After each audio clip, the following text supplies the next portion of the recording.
Hello and welcome to Kairos. I'm here today with Pastor Dale Gosden to talk about ministry with teenagers. Dale, welcome. Thank you. Good to be here.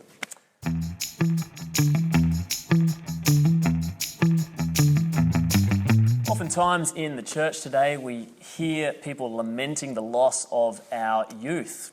There's not as many young people in the church perhaps as there used to be, and we wonder what we can do to reconnect with them. And so I thought it'd be good to get someone like Dale along, who's spent a significant part of his ministry with teenagers, just to have a general discussion about all the issues that come up ministering to people at that stage of life. So Dale, perhaps you can begin by just telling us a little bit about your ministry so far and why it is you've spent a fair bit of time with teenagers. So I've been ordained for about 10 years and serving as a pastor firstly in a parish in Darwin and then at two different colleges in Adelaide, Endeavour College and Concordia College.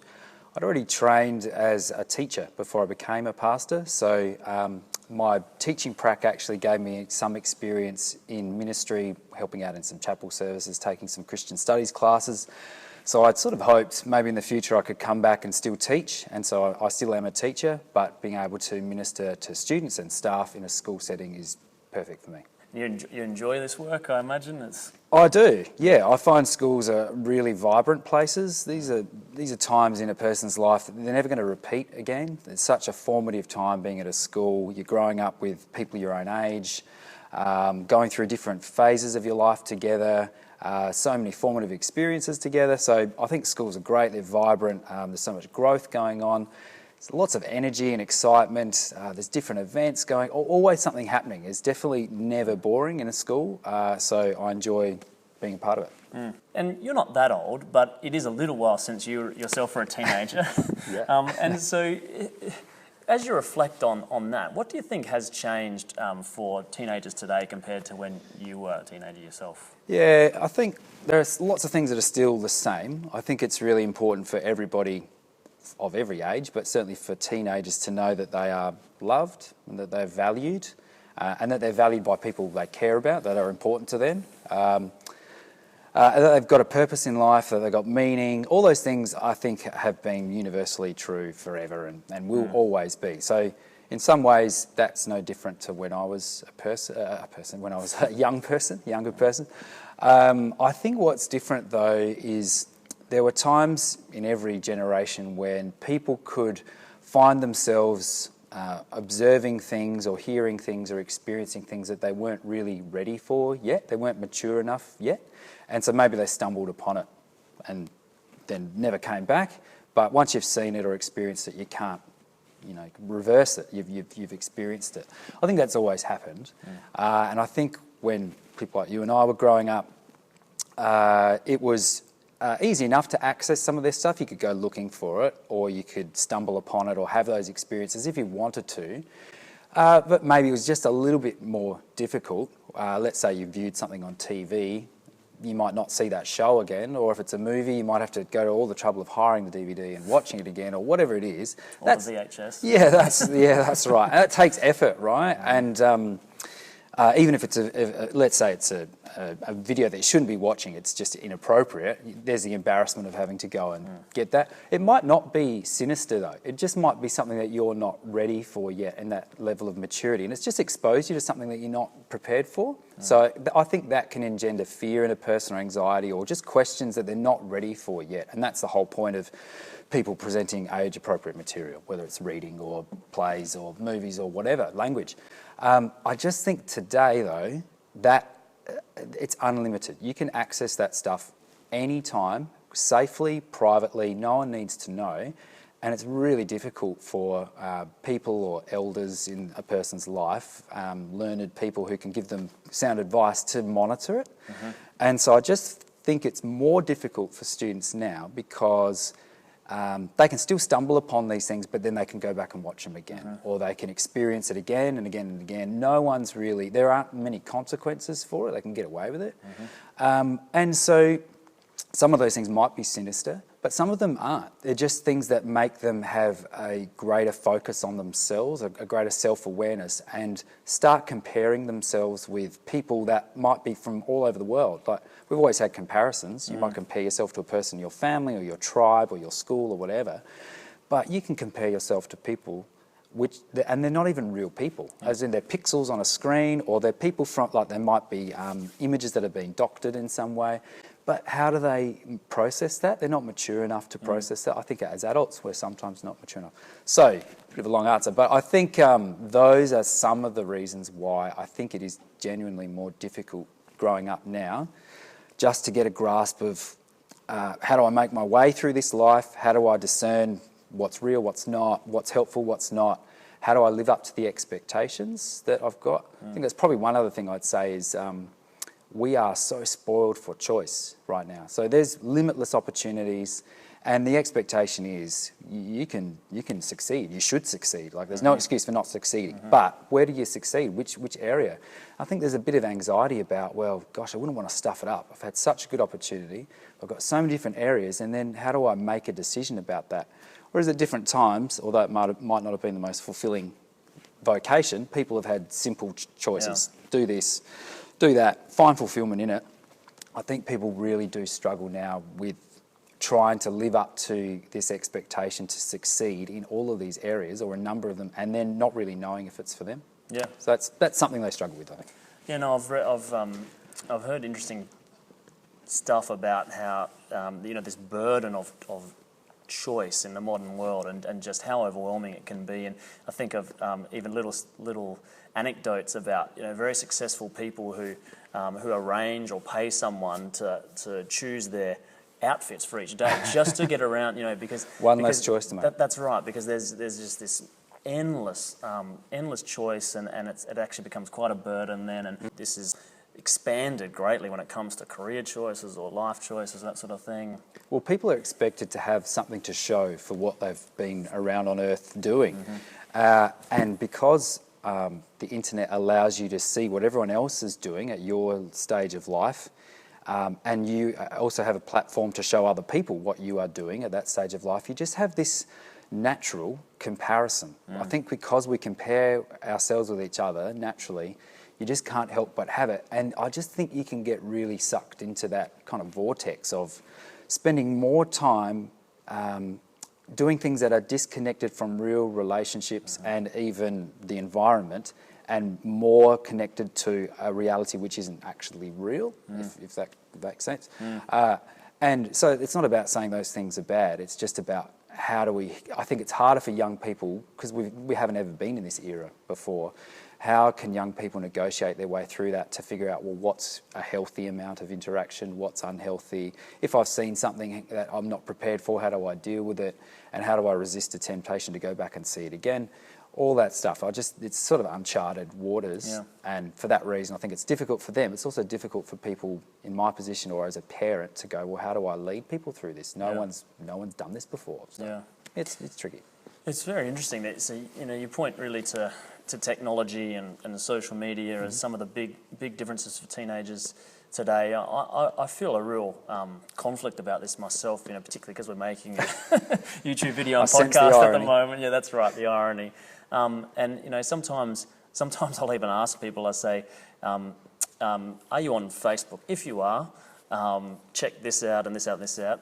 If you're not, I can't necessarily recommend you go on there." You know, but I mean, what I hear you saying is that there's similar dynamics seem to be in every age and every generation for young people, but the mechanisms and the means that they have now for those being intensified or taking on a more sinister shape, as in your words, does seem to be one of the big differences today. Yeah, I mean, we've always had things to escape into, to just take ourselves out of our own reality for a while as part of coping. So you can escape by reading a book, watching a movie, going on a holiday, spending time with your friends, go for a jog, go to the gym. All of those are quite healthy, I think. But we also probably know of people who have lost themselves in that, become addicted to exercise, gym junkies, all these sorts of things. I just think because we use technology so much, it's actually quite easy to justify losing yourself in this because you were doing your work, you were doing some research. It was genuinely helpful. It's just at some point, can't remember when, 45 minutes ago, I got distracted. And how have I found myself looking at this page now? I don't know. That's just happened. So anyway, I just think it's made it more complicated and also easier to justify. So that's where I guess self-monitoring gets harder. Whereas if you've just been sitting around reading a book all day, someone's probably going to say, time to do something else. Or, that's hard. Now, one of the things that makes your area of ministry particularly interesting is that you minister to Christian teenagers within a Christian school, and obviously to many non-Christian teenagers who just happen to be going to a Christian school, as opposed to someone like me in a congregation who works mainly with people who are already active Christians or a youth worker or something like that. So I'm wondering, as you think about the teenagers who you work with, if you can see any particular challenges for Christian teenagers today that may not have been around when you were one. Yeah, I've thought about this a fair bit. I actually wonder if it's maybe a little bit easier even than it was for people like me. We talked about how long ago that was, 20 or so years ago when I was at school. I think one thing that makes it a little bit easier now is that we live in an age where tolerance and diversity are really highly regarded. They're values that people see as being very important. And so that has, I guess, created a fairly relativistic view of the world. And as long as your views don't impact on me, then I'm happy for you to have your views. I might think they're silly or outdated or antiquated or whatever, but that's fine. I don't want to upset you by being intolerant of your view. And I actually want to say that I embrace diversity. So, let's have your view, let's have my view. I think where our views might impinge on each other or reduce each other's freedom, that's when you see some conflict. But generally, we live in an age where tolerance is so highly valued and diversity is so highly valued that people are almost happy to say, hey, that's okay. I think coupled with that is that people, I think, generally know less about the Christian faith now. And so they don't come sort of laden with baggage, which says, for the following reasons, I hate the church, I think the Bible's stupid and whatever. Often they haven't read much in the Bible at all, and their connection with the church is probably mostly through maybe television or media. So there's almost a curiosity about it, and it's almost potentially interesting. And then I guess you have flashpoints where you see negative stuff about people in the media, about Christian people or whatever. But people are usually smart enough to know that stereotypes aren't necessarily true. So as a result, I tend to think Christian kids today cop a little bit less flack than maybe Christians a generation ago, and that there's maybe a little bit more openness as a result. And certainly very few people want to be labelled as someone who's guilty of religious vilification. If you vilified somebody religious, that's just a huge sin of today, I think, in many people's eyes. And so we'd rather be tolerant and allow potentially contradictory views to coexist as long as we can all bring that in under the banner of diversity and tolerance and these things. So that's kind of how I see it now. Yeah. It resonates with my experience often, in telling people that I'm a pastor. When it comes to that point in the conversation, as you know, with someone, it can be the conversation can go all sorts of directions from that point if you're meeting for the first time. And with older people, say, between 30 or 40 to 60, let's say, there's often a fairly set reaction, whatever it is, good or bad. They're set in it, and it's. With younger people, I'm often surprised at the reactions. It ranges from, they're not. I'm talking about non-Christian people. Oh, cool. And I'm thinking, how is this cool? What do you mean exactly? And sometimes we get into that. But other times it's what's a pastor? Absolutely no idea. Yeah, it's a clean slate. Yeah, that's right. And there is a genuine curiosity there.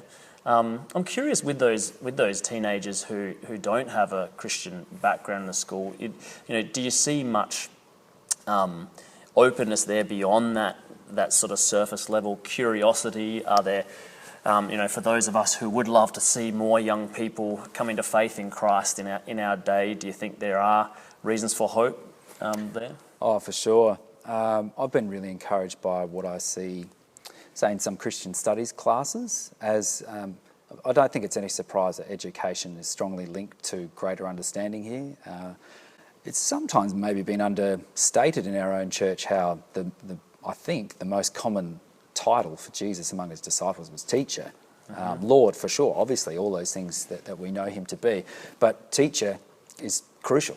And so the more people can understand the depth and the breadth of the story of the faith and understand how it makes sense and our place in it and the purpose of it all, I've seen a lot of kids...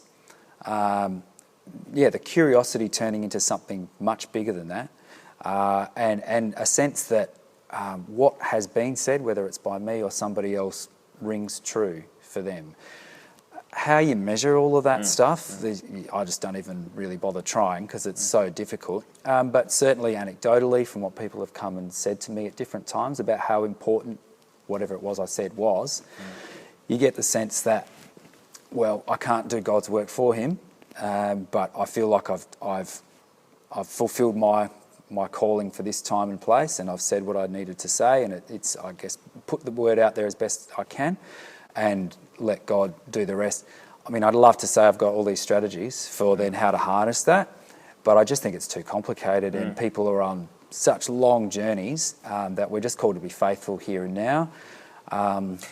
That's about it. But one thing I do hear you saying there, in terms of at least an emphasis in your ministry, is that you certainly wouldn't be one of those who wants to water down the Christian faith in passing on to students, and young people, but rather wants to get into robust, deep themes of the faith with them, and Without a doubt. I mean, they're exposed to all sorts of deep, complex and complicated things. I don't think there's anything really in the Bible that's going to frighten them too much. There's certainly issues that might be, we talked about whether they're mature enough to handle it now. There are things in the Bible which, as a kid you don't get taught, and I think that's okay. There's a time where you can understand that stuff, and there's a time where it's just too early to understand that. So, there's areas we don't go to. But in general, you want to be able to say most of the things that are written in here have a really clear purpose. And if I can't explain it to you, then I'm not doing my task very well, and I need to do a bit more homework.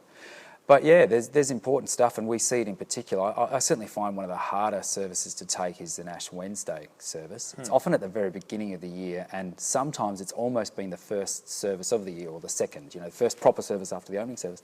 And so almost the first thing you say, and there are all these new students, 100 and something students, is effectively, you're going to die one day, get ready for it, and where are you going to end up? Those are confronting things to say to a person at any time, and here we are enshrining it in a service. So, but it's so important that we say it, and that we say it the right way, and that the gospel is the final word. That we say, remember you are dust, and to dust you shall return. We actually add a bit in the school, and we give them, having put the dust on, we give them a flower, and we say, but remember in Christ you are a new creation, just so that they can take something away from it that's more than just death, because we all know that that's not the last part of the story anyway.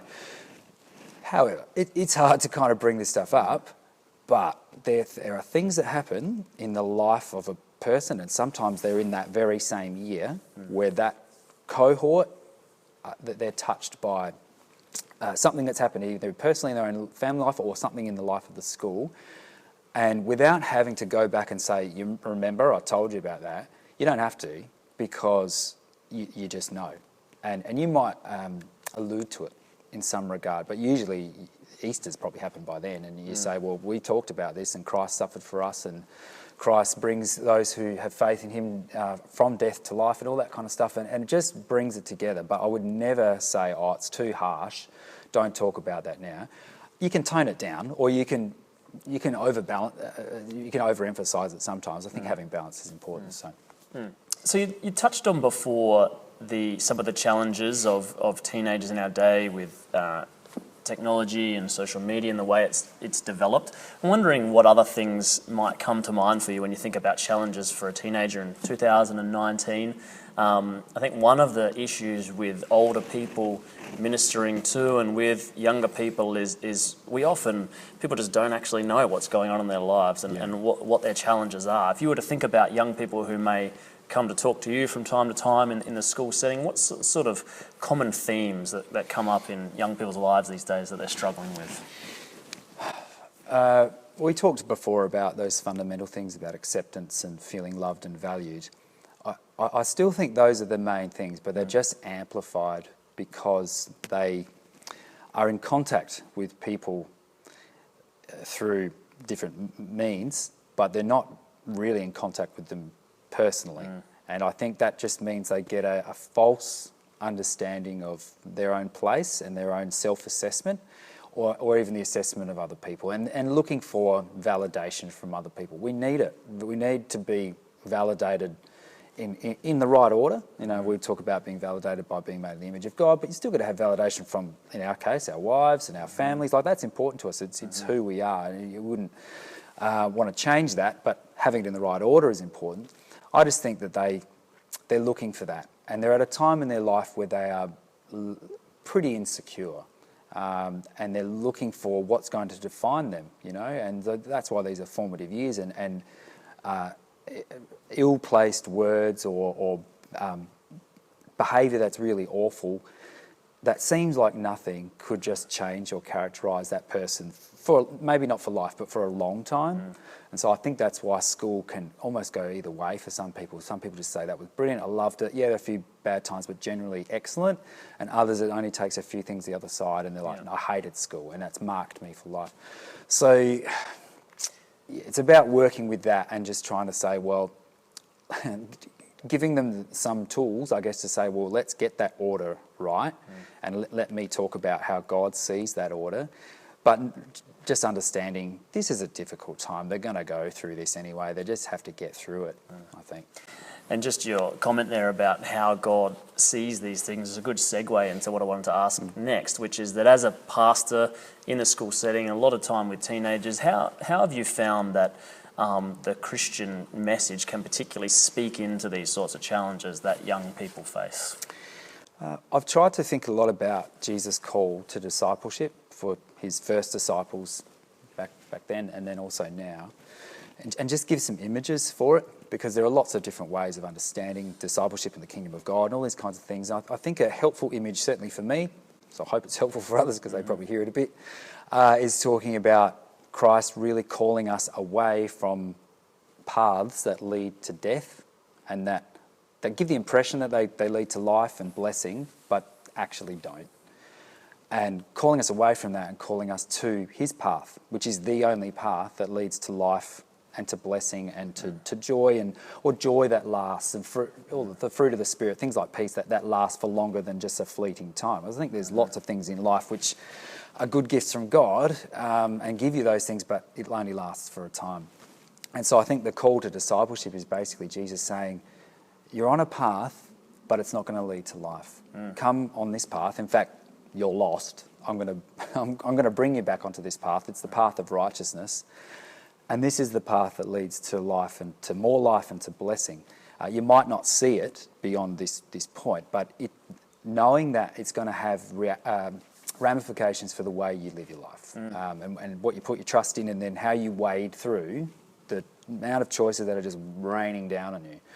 So I guess Psalm 1 is a helpful kind of image for this. Yep. You know, there's the way of the righteous that the Lord watches over, and then there's the way of the wicked which will perish. So I've used some of those images just to say, you know, God is calling us to this kind of path, and that's what it looks like in this element of our life, whether that's to do with orders of creation or just to do with our relationships, the way we react with each other, or where we put our trust and our confidence. I try to put it in those terms. And I guess I try and do that because I feel like they're getting offered these paths all over the place. It's probably more than they can count.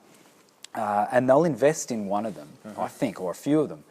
And it's really about saying, well, is that the path that God's calling you on? Because there might be great things that God has for you. I'm sure that there are great things that God has for you on this path, the path of life. It just might not be in the order that you think it should be, but what do we really know about what order it should be in? That's going to be disordered itself.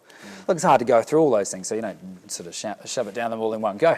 But we look at these things in time. I've looked at other images like Christ calling us to take his yoke upon us and saying, well, we've taken some yoke on. We've picked up something. We're heading in a path that we think is right. But what we found out is this thing's heavier than I thought. This isn't leading me to where I thought it. It's had some good points along the way, but it's not going to where I want it to go. And Christ doesn't say, oh, there's no burden. He just says, I've got a different burden, but my yoke's easy, my burden's light. And rather than saying, so what would Jesus do? Which I think that's an okay question to ask. I think it's more like, well, where's Jesus going? If I'm in the yoke with him, and he says, learn from me as well, that whole thing about the teacher. Come along, walk with me, learn from me, and I'll drive you in the path that leads to life, in your relationships, in your work, in your vocation, all that stuff. So, look, it's not that I speak on these topics in particular, but that's the imagery I'm sort of trying to bring when I'm formulating. Informs your ministry into the context. I think so, yeah. And it makes a lot of sense, with people at this stage in life looking out on the vista of possibilities to talk about paths in life and also to be realistic, as you say, about not promising too much at this stage in life. Become a Christian and the rest of your life will be like a river cruise, but actually there's still a yoke. The path of discipleship is still a costly path. Yeah, for sure. It makes me think of, I did a video recently on Jordan Peterson and some of the success he's having in speaking to young people, and one of the things that he says is, life is not easy, and there is a tough call to take sometimes an adventurous path in life, but a difficult path in life, and this resonates with young people in some way that in a deeper way, I think, than some of the more trite and soft ways of talking about the paths forward. Well, we've lived a life of indulgence for a pretty decent period. We've just had prosperity like no other generation has known it, certainly that I can tell. And what has it brought us? I mean, sure, I can go and do so many things. I don't have to wait for my birthday to go and buy certain stuff. I just buy it now. We've just got this unprecedented prosperity. But I don't think it's made anyone more secure or any more, certainly not happier. And yet what we find is, like what you mentioned with Jordan Peterson, this whole idea of sacrifice, this whole idea of service, or even just an idea that the way I order my life might be completely wrong. And it makes sense, but it's not actually correct, because what do I know about life? Whereas if I said, what if there was a creator who actually made everything and he knew what order life should be, and what if I just gave it a shot? So I probably term things a little bit like that and just say, well, we all know the ways out there that you can try, and I'm not here to rubbish them, but I'm just saying this might be one you haven't given a shot. Yeah. Now, Dale, I really rejoice that there are people like you who spend their time ministering with teenagers, because a lot of us just don't feel particularly equipped and able to do that in the same way. I think, if we're honest, a lot of people are actually scared of teenagers, But I wonder, even for someone like you who does it on a regular basis and seems to enjoy it, what do you find most difficult in ministry with teenagers? I gave this a lot of thought. I actually don't find it that difficult. I understand why people do. I don't know, maybe it's because I had such a positive experience at school myself. I enjoy being around students. I find them, generally, they can be quite funny. I enjoy their enthusiasm. I enjoy their passion for different causes and tasks and things that they do and the ideas they have. So schools tend to be places where there's a lot of enthusiasm and vibrancy and life, and I think that's a lot to work with. I actually find it sometimes harder to work with adults because, see, students, whether rightly or wrongly, they sort of see a lot of potential in the future. Like they if things aren't great now, well, there's potential to change it. And they've got all these life choices open to them, a fair bit of freedom. Now, whether they'll get there or not, and whether it will bring anything good, they don't know that yet. But they've got a lot of hope. Whereas there are plenty of adults, and I'm not even talking about particularly old adults, where they've done their study or they've made up their choice for their career. It's come with certain consequences. So they've got married or in a relationship, they've got a house, they've got all these responsibilities, they might have children. It's pretty hard to change tracks that time. So if you're happy with your lot, that's great. But I think there are lots of people who aren't.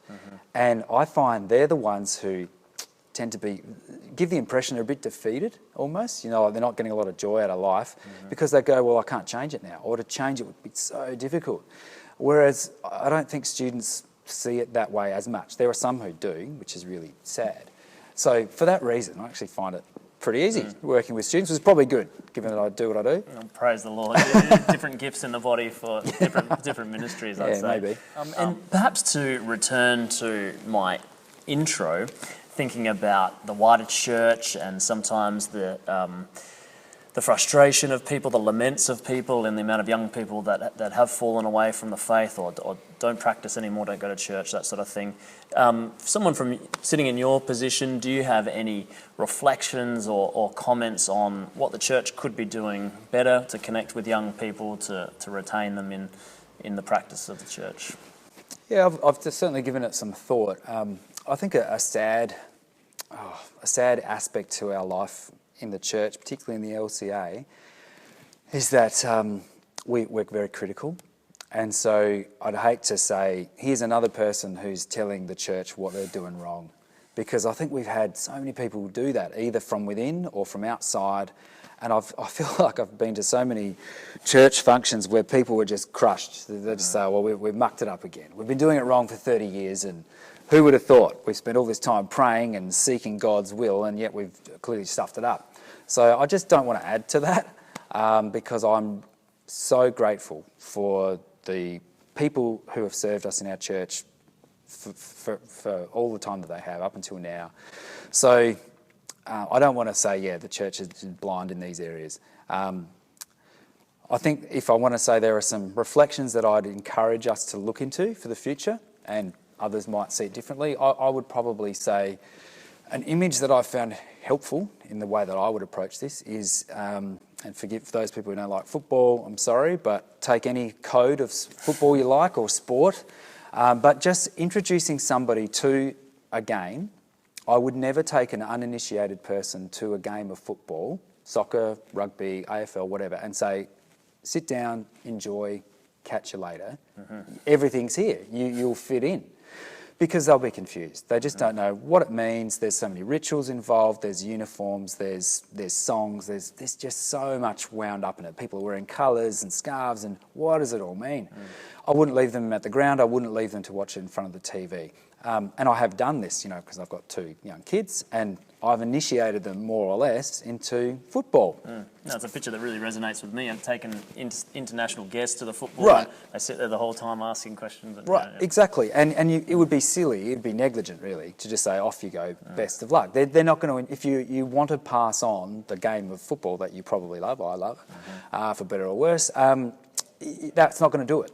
So I probably spend some time preparing them for what they could expect. To a certain extent, you can't teach them every rule or whatever, but it's a long process of initiation, really, and integration.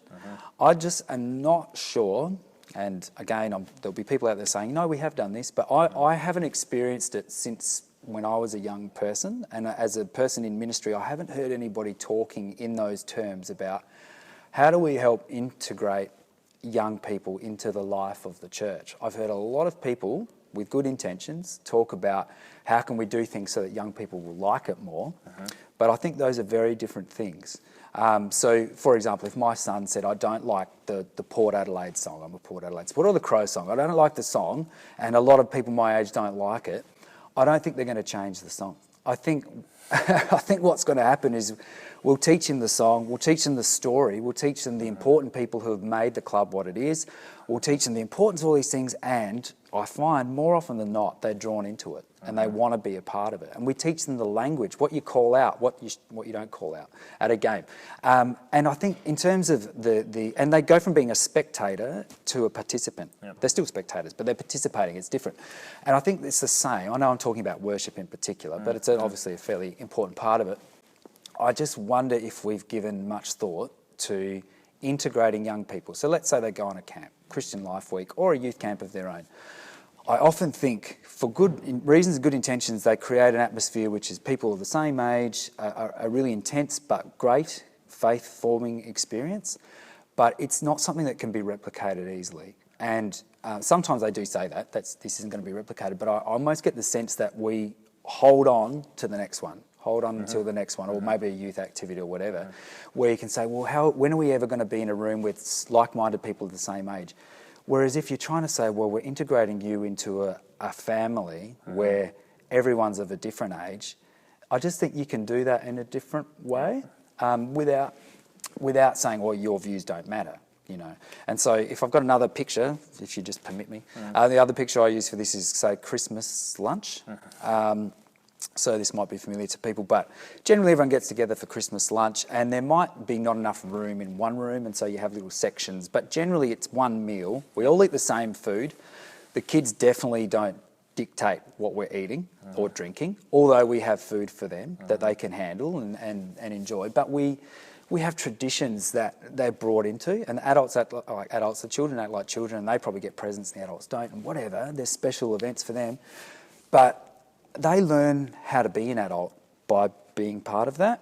And I wouldn't want to change that. And also, you wouldn't say, well, we can't all fit, so kids are doing their own Christmas lunch one day and adults are doing their own, even though over the course of the meal, you break off into your own groups by the end of the time, right?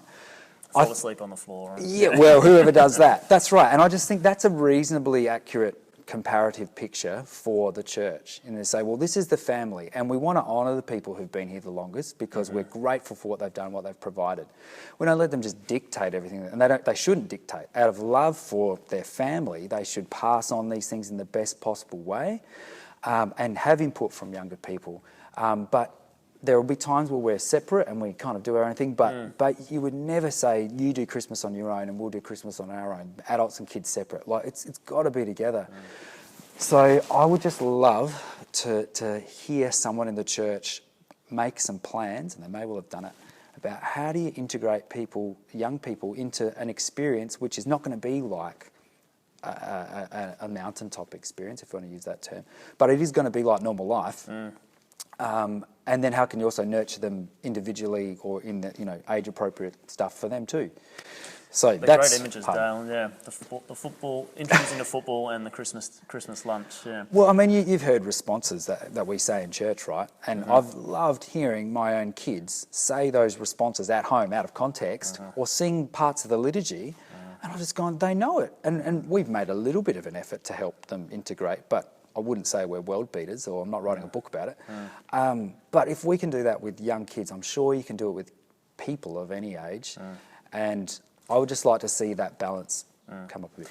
I mean, the thing that occurs to me with both of the images as well is that fundamentally they rely on you knowing the person as well and having a relationship. Caring about them, yeah. That's right. And so you hear this again and again that, I remember surveys done amongst young people who have stayed in the church, have left the church, that sort of thing, and having these key relationships with people is just so important. And I've had this experience myself with teenagers where they might look somewhat disinterested and they might look like they don't really want to engage, and then you ask them a very simple question about how's life going or whatever, and they light up and they want to talk, and they're actually, like you said, they're really longing for these sorts of things. It's all part of that need for belonging and that everyone's striving for. And when those relationships are in place, then I think these things can happen more authentically. Well, particularly when you're able to articulate for them how this is a story which is beyond even the last 2,000 years. This is one that goes back to prehistory. This is one that has affected one nation in particular, the nation of Israel, but then had an enormous effect on the whole of history, whole world. That we say that God actually came to earth in the person of Jesus, and you can know him, and he wants to know you and wants to shape your life and live in your heart. And not that the Bible is a book of instruction, but the Bible is going to enlighten your life. If you can do that and show that how this has shaped people throughout the ages, I'm convinced that people will say, I'm willing to listen, rather than, well, if you don't do it on my terms, then I don't want to be involved. And even if they do, I think there's a time to say, oh, God bless you, and we'll look after you, but we can't let you dictate the way it works, because I don't think that attitude is helpful. And you mentioned about reading people. I think I forgot to say one of the difficult things working with younger people is reading them, because you can definitely get the impression that they're not listening, or you can maybe get the impression they're really enthusiastic and maybe they don't follow through in the way that they promised. But I actually find that with adults too. I've probably learnt to not let that be the main gauge, and just say, well, okay, if I get it too many times, then I might ask for some feedback for some other people about, is this hitting the mark?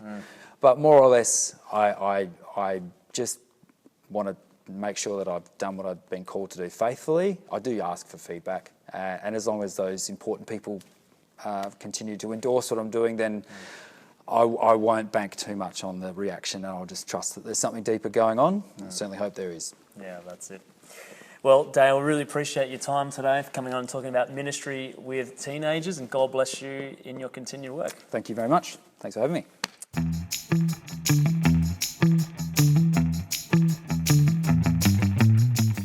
And we are back for the bonus lightning round with Dale Gosden. Dale, if you were an animal, what would you be and why? I'd like to be one of those migrating birds that can fly a really long way and just disappear for a time and then come back if I need to. That's great. That's a new one on Kairos. I like it. Favourite movie? Back to the Future 1, but I like the whole trilogy. Is this called Back to the Future, though? It is, yeah, just to clarify. I like the trilogy, but the first instalment, very good. Yeah, it was definitely the best. Favourite place in the world and why? I've been very lucky. I've lived in Austria, in the mountains, and I would go there in a heartbeat if I could. It's just, I love running there, I love skiing there, I love being there. It's just brilliant. Dancing and singing in the meadows. It's good. Yeah. If you have to sing karaoke, what would you sing and why? I really like David Bowie, so I'd probably, I don't know if I could sing it, but Let's Dance or Young American. I like David Bowie. And what's the worst job you ever had? I once had a temping job for one day where there was a nurses' strike in Dublin. And so I just needed to sit at a desk, and they said, you can answer this phone when there is an inquiry, but you don't have to answer it if you don't want to. And I didn't know what I had to say to the person if they were inquiring anyway, because I knew nothing about the organisation. So I sat at the desk and didn't answer the phone all day. Right. Then the job ended because the strike ended. What's a book that we should all read that we probably haven't? A book that I read a while ago that I loved is Revolutionary Road by Richard Yates. It's been made into a movie as well, with Leonardo DiCaprio and Kate Winslet, thank you. Really good book, really good movie. Really enjoyed it. Thank you. What's the best piece of advice you've ever been given? I've been told that if you ever feel that you've achieved something good and you're getting a bit proud of yourself, that there's always someone better than you. And I think it's it's definitely true. There's been heaps of people better than me, actually. But in case you're ever getting ahead of yourself, there's always someone better. So just keep humble. And if you go back in time and speak to your 18-year-old self, what would you say to him? I would say to him, whatever you're doing, if it's about growing in confidence and whatever, that's fine. But every opportunity you have to build up someone else or encourage them or make them feel good about themselves and not make it a reflection on you, but just them and build them up, take that opportunity. Let's be characterised in the future by the way that you've treated other people and built them up, and not characterised by, I don't know, being nasty or selfish or in it for your own gain or whatever. You just don't know what difference it might make to the person right then and there and how it might shape their life. It probably won't make a huge difference, but it could. And anyway, let's just do that rather than the opposite, because there's enough people kind of pumping themselves up. So that's what I'd tell myself. I don't know if I would have listened. Worth a shot. Thanks again. Thanks for having me.